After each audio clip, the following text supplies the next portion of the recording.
My parents denied the $85,000 to save my son's life, yet poured $230,000 into my sister's lavish wedding. They say blood is thicker than water. But for me, it was thinner than champagne, especially when my son's life was on the line. And the moment I truly understood that, everything changed.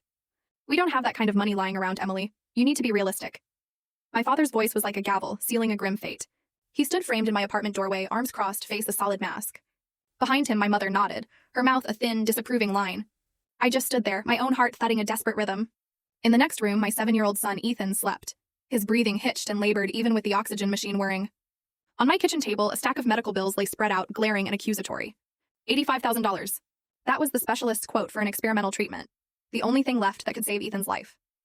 His rare heart condition wasn't responding to anything else, and we were running out of time.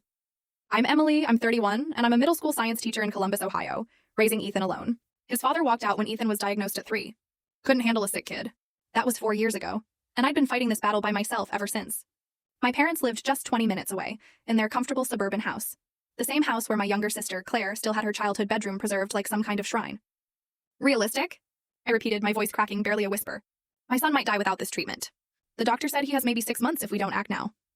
My mother stepped forward, her hand touching my father's arm, that subtle move she always made when she wanted to soften his blow, but would never actually contradict him. Honey, we understand this is difficult, but we've already helped you so much over the years. We paid for 3 of his surgeries. We can't just empty our retirement accounts. I'm not asking you to empty them, I pleaded, desperation clawing at my throat. I'm asking for a loan. I'll pay you back every penny. I'll get a second job. I'll do whatever it takes. My father just shook his head. Emily, you're barely keeping your head above water as it is.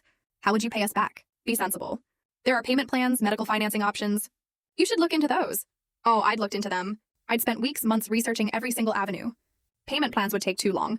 Ethan didn't have years to wait.